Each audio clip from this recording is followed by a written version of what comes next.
Do a quick video on what happens when you get an error on your key fob for a 2012 Dodge 1500 Ram Hemi.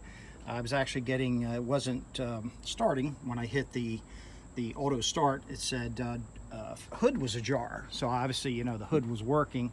And I have a friend who does work, and basically said it's probably the electrical mechanism that's gone bad or whatever. And that's it right there. That's the connection that goes back to all the electrical stuff that goes through the remote. So basically, you know, I went to the Dodge dealership and got a original series, original part. And you know, also have a friend who works at the desk there, and you know, it's pretty easy. I'm going to keep this for future reference. So there's all the, you know, the part numbers and stuff, but it's really simple to fix. So I'm just going to do it real quick. I'm not going to go through all the stuff. First thing I did was disconnected the electrical. There's two little snaps on the side, so you just move them back with a screwdriver. Pull this red safety valve that just slides back and forth, and then this slides off. And once you have that off, very easy to get off. Take your time. You know, if you have an older model, it might be hard plastic. And then, you know, that's what the receiver end looks like. Okay, and then you can see why this is all not working. There's all kinds of corrosion, and he said if you grease this too much, sometimes the connection does it, the electronic connection. So that's the old one that I just replaced. It took like 15-20 minutes. Wasn't bad at all. Two tools, all you need: a screwdriver and a 10 millimeter socket wrench. And basically, once you disconnect the electric, you come over here and you take the two bolts out.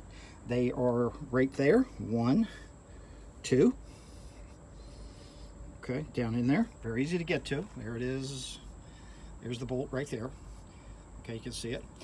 Again, 10-inch. Make sure they are self-threaded and they have a locking mechanism on the back, so make sure that you take them out very carefully. Once I got them out, I actually took the screwdriver, put it by the washer. If you drop it, it's going to go down into the bed of the truck, and you're going to have to go down there and fish it out, so be real careful with that.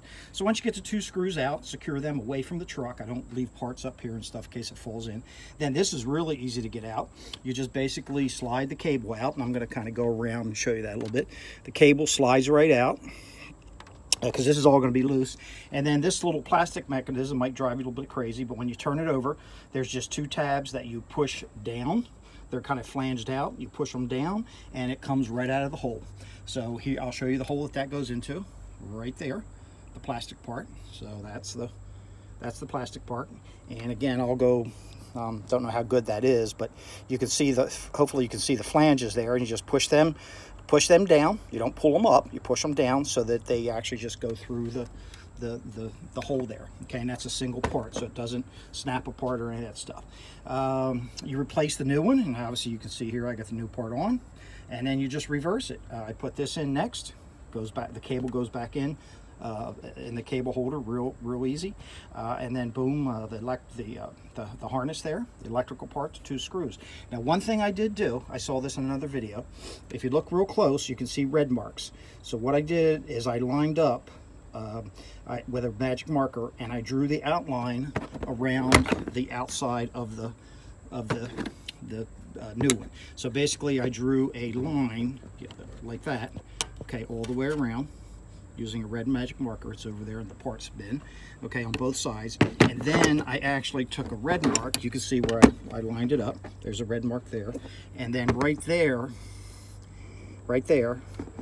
and sorry about my hands there, and then right there is what you can see a little bit of red left on. Those are the marks that I use for vertical marks, and then the other marks go all the way around, so I just basically put it back.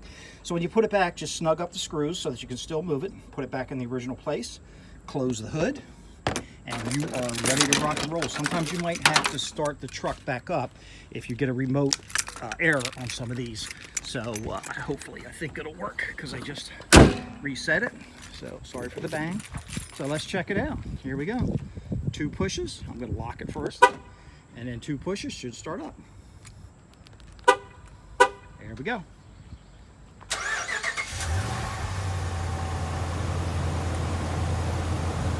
Man, was that easy? Half hour probably 20 minutes if I knew I'd never done it before, half hour max. Saved myself probably a couple $100 at the shop. I think the part was about 85 bucks from Dover Dodge. So again, we're ready to rock and roll, and the remote fob is working.